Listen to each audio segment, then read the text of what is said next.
हे बघ विषय कसा आहे, पण माझा अनुभव लय म्हातारा आहे.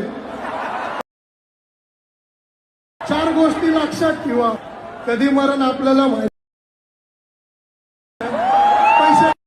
जय शिवराय भावांनो, स्वागत आहे तुमचं आपल्या चॅनल MM एडिटमध्ये. तर आजचा आपला व्हिडिओ खूपच इंटरेस्टेड झालेला आहे. व्हिडिओला शेवटपर्यंत बघा. तुम्ही जर आपल्या चॅनलवरती नवीन असाल तर चॅनलला सबस्क्राईब करायला अजिबात विसरू नका. चला तर आपण एडिटिंगला सुरुवात करूया. तर तुम्हाला अलाइट मोशन ओपन करून आपल्या बिटमार्क प्रोजेक्टवरती यायचं आहे भावांनो. बिटमार्क प्रोजेक्टवरती आल्यानंतर तुम्हाला चॅकनवरती क्लिक करायचं आहे. मीडियावरती जाऊन इमेजला सिलेक्ट करायचं. इमेजला शेवटपर्यंत ओढून घ्यायचं आहे. त्यानंतर कोपऱ्यामध्ये जाऊन त्याला फिल कंपोजिशन एरिया करून टाकायचं आहे. त्यानंतर इमेजला अशा प्रकारे सेट करून घ्यायचं आहे मध्यभागी. त्यानंतर तुम्हाला अशा प्रकारे पुढच्या बीटवरती यायचं आहे. इमेजवरती क्लिक करायचं आहे, स्प्लिट मारायचं आहे. परत पुढच्या बीटवरती यायचं आहे, स्प्लिट मारायचं आहे. जितके इमेजला स्प्लिट मारायचं भावना तुम्हाला जशी बीट दिलेलं आहे तसं इमेजला स्प्लिट मारत घ्यायचं आहे अशा प्रकारे. तर मी इमेजला स्प्लिट मारून घेतलेलं आहे. त्यानंतर तुम्हाला प्लसच्या आयकॉनवरती क्लिक करायचं आहे. मीडियावरती जायचं आहे. मीडियावरती गेल्यानंतर तुम्हाला एक PNG थीम भावना होती अशा प्रकारे तुम्हाला ॲड करायची. मूव अँड ट्रान्सफरवरती जाऊन तुम्हाला तिला अशा प्रकारे वरती अशा प्रकारे सरकून घ्यायचं इथपर्यंत. तिला बरोबर मध्यभागी सेट करायचं इथे. त्यानंतर ह्या 3 नंबरच्या ऑप्शनवरती क्लिक करायचं. त्याची साईज इन्क्रीज करायची. अशा प्रकारे इन्क्रीज करत घ्यायची भावांनो. जसं तुमचा इमेज आहे तशा प्रकारे तिला अशा प्रकारे इन्क्रीज करून घ्यायची बरोबर. त्यानंतर बॅक यायचं. बॅक आल्यानंतर ब्लेंडिंग अँड ऑपेसिटीवर जायचं.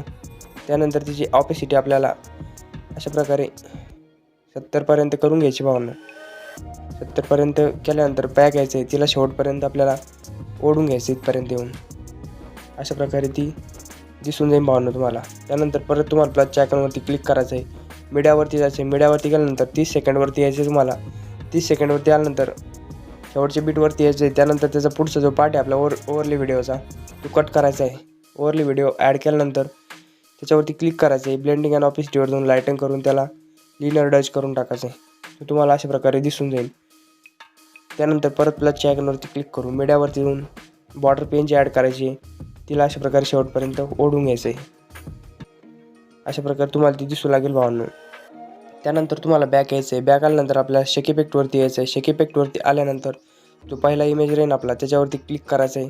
त्याच्यावरती क्लिक केल्यानंतर इफेक्टवरती जायचं आहे. खाली 3 डॉटवर जायचं आहे. कॉफी इफेक्ट करायचं आहे. परत बॅक यायचं. बॅक आल्यानंतर तुम्हाला परत आपल्या बिटमार्क प्रोजेक्टवरती यायचं आहे. बिटमार्क प्रोजेक्टवरती आल्यानंतर पहिला जो इमेज भावना आपला त्याच्यावरती क्लिक करून इफेक्टवरती जायचं आहे. 3 डॉटवर जाऊन तो इफेक्ट आपल्याला पेस्ट करायचा आहे. तो तुम्हाला अशा प्रकारे दिसून जाईल. त्यानंतर परत बॅक यायचं. शेक इफेक्टवरती यायचं आहे. शेक इफेक्टवरती आल्यानंतर जो दुसरा इमेज आपला त्याच्यावरती क्लिक करायचं आहे. इफेक्टवरती जायचं आहे. 3 डॉटवर जाऊन तो इफेक्ट आपल्याला कॉफी करायचा आहे. परत बॅक यायचं. बॅक आल्यानंतर आपल्याला बिटमार्क प्रोजेक्टवरती यायचं आहे भावांनो.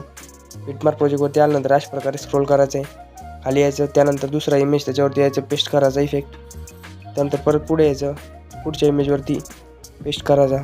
परत पुढे यायचं. इथे पण आपल्याला तोच इफेक्ट पेस्ट करायचा. परत पुढे यायचं. अशा प्रकारे आपण जितके इमेज स्प्लिट केलेले भावना पुढे 2 नंबरच्या इमेजपासून पुढे जितके इमेज आहे आपले तितक्याला हा इफेक्ट आपल्याला पेस्ट करायचा आहे. अशा प्रकारे मी पेस्ट करून घेतलेले भावांनो. तर आजचा आपला व्हिडिओ झालेला आहे. तुम्हाला व्हिडिओ कसा वाटला कमेंटमध्ये नक्की सांगा. चला तर भेटूया भावांनो आपण पुढच्या व्हिडिओमध्ये. धन्यवाद.